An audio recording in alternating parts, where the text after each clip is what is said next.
Syracuse played a great game. Second half, they really just took it to us offensively and shooting 56%.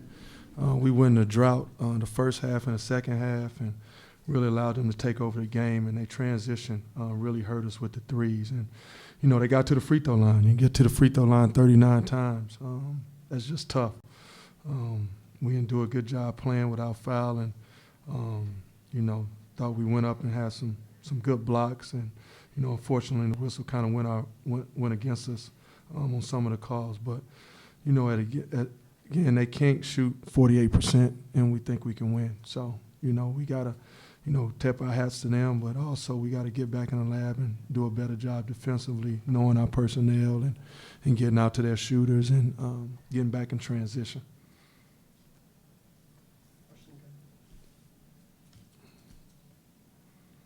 It looked like you did a good job attacking the zone, getting it inside, but then couldn't finish. Mm-hmm. Is that the way you saw it? I mean, I think that second half when we came out,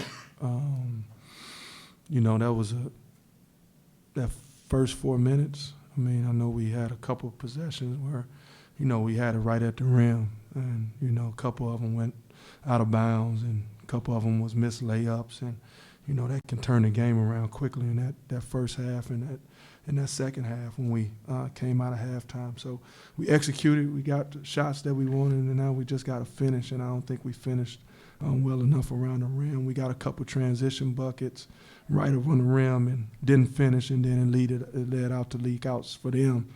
And then they wasn't running to the rim, they was running to the three-point line, and they got a couple threes. But we got to do a better job defensively. We can't beat any team, giving up 56% in the second half.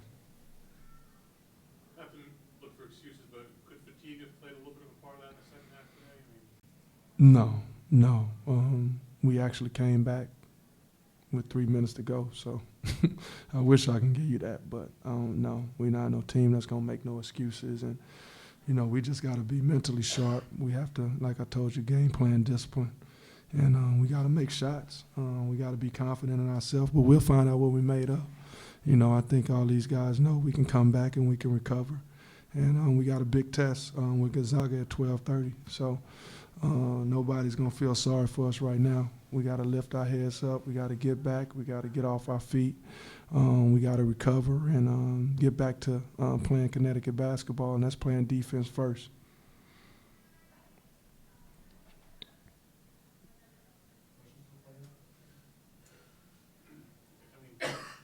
Obviously, the first 4 games, a lot of things went right for you. Was this maybe a little bit of a, I don't know, eye-opener or reality check a little bit that some things that didn't go right today? You know, how do you look at today's game? We learned a lot from it, and we just got to bounce back and recover. Like Coach said, we didn't get back on defense, and I think that's the thing we got to key in on and finishing at the rim. I mean, we was getting there. We just now got to finish and go up just stronger. Did the foul trouble affect the way you play defense in the second half? Did you have to just be less aggressive as a result of it?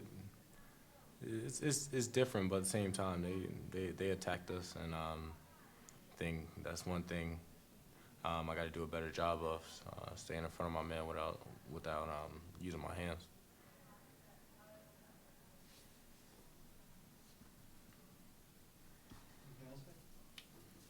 Ronnie, you guys made that comeback down 10. You made the 3 to pull it to 2. Looked like you guys kind of had the momentum, had the energy back. What was the feel of that on the court, on the bench for you? Well, we definitely had a little momentum, but I feel like we kind of waited a little bit. We waited too long to start playing, you know, and playing with that energy and that intensity that we had. But it all came down to getting defensive stops, you know, and we wasn't able to do that. Like Coach said, they continued to run to the three-point line transition, and we had a hard time identifying the shooters, and that hurt us. Kevin, Jim Daheim just said that it's possible you guys could play Syracuse in the near future. I mean, do you see that as something that could happen, playing them again in non-conference games? Yeah, it's definitely something that can happen. you know, you can see the energy from the crowd, and you know, it's definitely you know, a familiar foe for us, you know, and I think, you know, both universities would like to continue that rivalry, but you know, first and foremost, it's what we need to schedule for our team to be successful, and we'll look at the schedule and look at the teams we already got contracts for, and then we'll figure it out and see what's best for UConn. Kevin, I'm sure you've seen Gonzaga. Yeah. What, you know, what do you take from watching? You know, they got some great players. They're a great defensive team. A lot of people look at their offense, but they're a great defensive team with their defense efficiency. You know, everybody talk about their bigs. You know, we're going to have to do a great job with their size, and then Wilcher can step out. He can get in the post. He can step out and play shoot three-point shots. So, you know, it's going to be a hell of a challenge for us. But we got to get back, and, you know, our coaching staff is going to get in there, and we're going to watch film like we always do, and we're going to try to come up with a game plan that we can give our players, and, you know, we're going to have to stand up and recover. They're a great offensive team and a great defensive team. They had a battle today against Texas A&M, so they're going to come out ready to play. And we want them to match our energy. We're not going to say that let us match their energy. We want them to match our energy, and we want to go out and be tougher than we was today. You know, and that's from every player, that's from every coach. So it's not just our players, it's our coaches too. You know, we had to, you know, put our guys in a better position, and we needed stops at the end of the game. It came down to 5 stops where we needed it, when it was 2-point possession game, 3-point possession game, and we got to get those stops if we're going to be a great team.